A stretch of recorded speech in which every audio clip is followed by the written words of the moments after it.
Para la inmersión profunda de hoy vamos a empezar planteando una pregunta, digamos, bastante fundamental. ¿Por qué hacemos realmente lo que hacemos? Es una pregunta enorme, desde luego. Sí, totalmente. Y es que, claro, tenemos esa tendencia constante a pensar que somos individuos 100% libres a nuestras decisiones del día a día. Pero el material que vamos a analizar hoy nos obliga a replantearnos esto. A ver si no existen hilos invisibles, ¿no? Estructuras y contextos que mueven nuestras acciones y que casi ni percibimos. Exacto. Y para este análisis de hoy tenemos sobre la mesa una pila fascinante de textos sobre psicología social, comunitaria y salud. Hay muchísima densidad teórica aquí. Muchísima. Vamos desde la arquitectura de nuestros propios procesos cognitivos hasta, bueno, las macroestructuras de poder sociopolítico. Y el objetivo, para quienes nos escuchan, es extraer el conocimiento más revelador de todas estas fuentes. Comprender un poco esa red en la que existimos. Pero claro, para no perdernos en este mar de información, vamos a usar una regla del juego. Un eje vertebrador. Fundamental, porque si no es imposible abarcar todo esto. Totalmente. Vamos a utilizar como mapa conceptual la obra de Sabucedo y Morales, Psicología Social, la ciencia de la persona y la sociedad. Es un texto clave en nuestros apuntes. Lo es. Y el acierto de tomar a Sabucedo como guía es que nos recuerda algo vital desde el principio. La psicología social no es solo un catálogo de temas inconexos, es una perspectiva. Una manera de mirar la realidad, o sea, entender la interdependencia entre el individuo y el contexto. Eso es. De hecho, en las lecturas se rescata a Philip Zimbardo. Él sostiene que esta disciplina está en el centro de gravedad de la psicología moderna. Porque nos da las herramientas para entender la mente, pero sin perder de vista el engranaje social que la rodea. Claro, no puedes aislar una cosa de la otra. Vale, pues vamos a desgranar esa interdependencia. Porque Sabucedo nos advierte de un sesgo cognitivo del que es dificilísimo escapar, incluso si te sabes la teoría. El famoso error fundamental de atribución. Fíjate, impulsado por nuestro realismo ingenuo. Vemos que alguien hace algo y pensamos, bueno, lo hace por su personalidad, por su carácter. Y ignoramos de forma sistemática el peso de la situación. Creemos que somos objetivos, pero el contexto es un punto ciego gigante en nuestro radar. Y el texto enmarca esto dentro del situacionismo. Los documentos repasan experimentos clásicos que seguro que a muchos les suenan. Kurt Lewin, Stanley Milgram, el propio Zimbardo. Experimentos durísimos, además. Muy duros, sí. Y lo que demostraron no es una simple anécdota, es que individuos completamente normales, sin ninguna patología, pueden hacer cosas extremas si el contexto lo propicia. Ya sea por la presión de una autoridad, por asumir un rol institucional o por el clima ideológico del momento. Claro, el mensaje de Sabucedo y de estos autores es que no se trata de patologizar al individuo sin más, sino de auditar el entorno. Bueno, y para estructurar este viaje vamos a seguir los 4 niveles de comportamiento que propone Sabucedo: intrapersonal, interpersonal, grupal y societal. Es un esquema perfecto para ir encajando el resto de los textos. Pues empezamos por el nivel 1, el nivel intrapersonal. Básicamente, el interior de la mente y cómo procesa el mundo. Según Sabucedo, en este nivel vemos cómo organizamos e interpretamos el mundo social para, bueno, mantener una imagen coherente de nosotros mismos. Porque necesitamos coherencia para no volvernos locos, literalmente. Totalmente. Y aquí los textos conectan con Serge Moscovici y sus representaciones sociales. Él aborda qué pasa en nuestra mente cuando nos enfrentamos a lo desconocido o a una crisis. Algo que genera mucha angustia. Muchísima. Entonces, para mitigar esa angustia, Moscovici dice que las sociedades construyen estas representaciones en dos pasos: la objetivación y el anclaje. Vale, vamos a explicar esto de forma sencilla. A ver, la objetivación es aterrizar un concepto abstracto en algo concreto, hacerlo manejable. Y el anclaje es coger esa nueva imagen y encajarla en nuestros valores previos. O sea, yo me lo imagino como crear una carpeta mental rápida. Tienes un caos de información nueva. Te genera estrés. Y en lugar de crear un sistema de archivos desde cero, le pones una etiqueta rápida y lo metes en una carpeta que ya conoces. Es una analogía buenísima. Lo metes donde ya te resulta familiar para reducir la incertidumbre. Pero claro, esto tiene una trampa gigante. Si anclas algo nuevo en valores antiguos, forzosamente estás deformando la realidad. Fíjate que ese es el punto crítico. El anclaje no es neutral, es una apropiación. Adaptamos lo nuevo para que encaje a la medida de nuestros prejuicios y no amenace nuestra visión del mundo. Y esto nos lleva directamente a otro concepto clave de este nivel interno, que es la salud mental. Las fuentes hablan de Mari Yahoda y su modelo de salud mental positiva. Que es una ruptura total con el modelo médico tradicional. Claro, porque el modelo médico clásico dice que la salud es simplemente no estar enfermo. Exacto, la vía negativa. Pero Hargoda propone que la salud mental es un estado dinámico. Habla de autoaceptación, de crecimiento personal y de algo muy ligado a lo que decíamos de Moscovici. Una percepción correcta de la realidad. Eso es, libre de distorsiones extremas. Y además, una autonomía razonable frente a las presiones del entorno.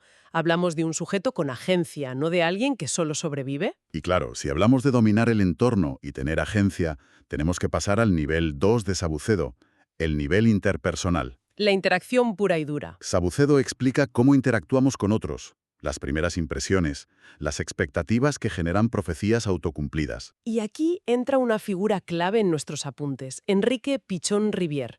Para él, el individuo es lo que llama un sujeto emergente. Un concepto muy potente. Mucho, porque dice que nacemos de una trama vincular. Hay un interjuego constante entre la necesidad y la satisfacción. O sea, empezamos siendo un sujeto producido, ¿no? Moldeado por la familia, la escuela, lo que nos rodea. Totalmente moldeado. Pero la clave de Pichón Rivière es que mediante los vínculos podemos llegar a ser un sujeto productor. Alguien activo, que transforma su entorno en lugar de solo recibirlo. Y la herramienta mental para hacer esto es lo que él llama el ECRO, esquema conceptual referencial operativo. Madre mía, el nombre se las trae, pero en realidad el concepto es muy práctico.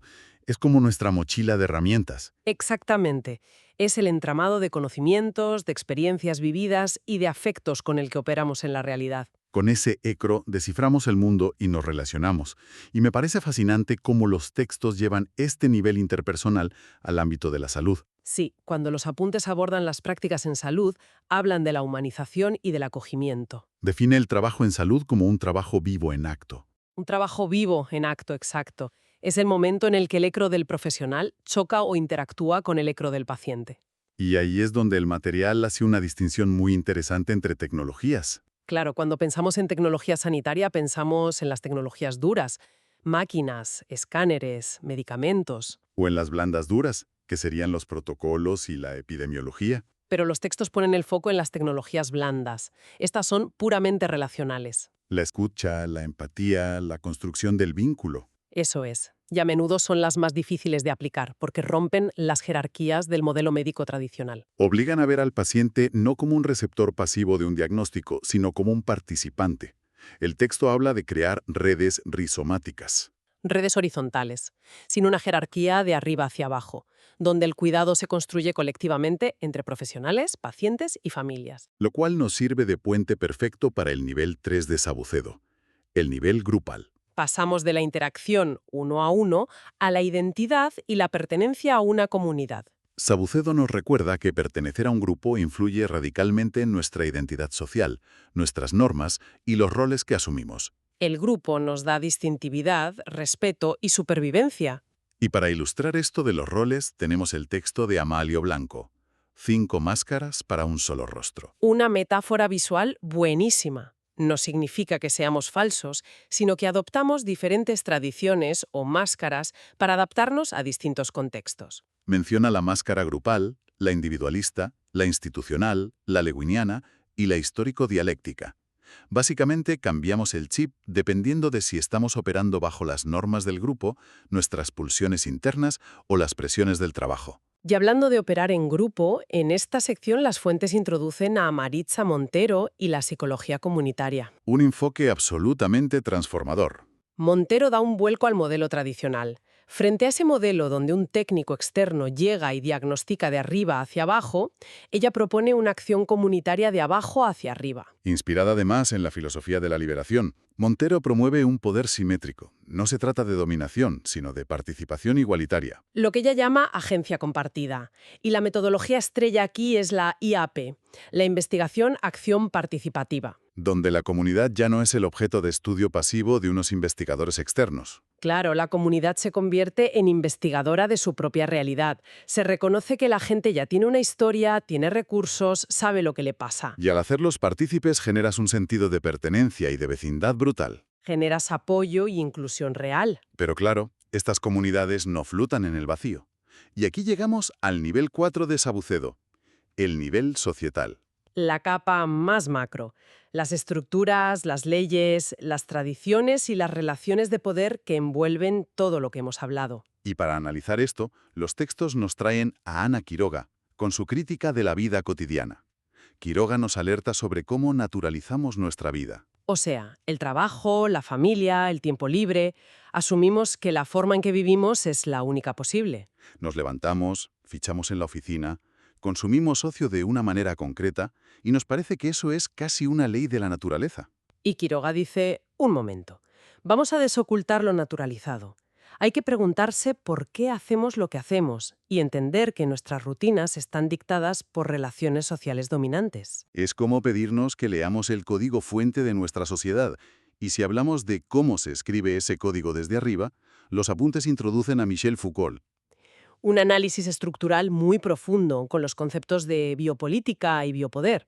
Foucault plantea que los estados modernos no ejercen el poder solo con la fuerza, sino gestionando la vida misma. Exactamente. Regulan la natalidad, la mortalidad, la higiene pública. Y al hacer esto, definen quién es vulnerable. Es decir, qué vidas son protegidas y qué vidas quedan expuestas al abandono porque no encajan en los intereses políticos o económicos. Es vincular la biología y la vida directamente a una maquinaria de poder. Y claro, al hablar de vulnerabilidad y exclusión, el material nos obliga a usar una herramienta analítica fundamental para cerrar este nivel, la interseccionalidad. Porque la opresión no funciona en un solo eje, eso está claro. No se puede entender la desigualdad mirando solo la clase social, o solo el género, o solo la etnia. Se cruzan.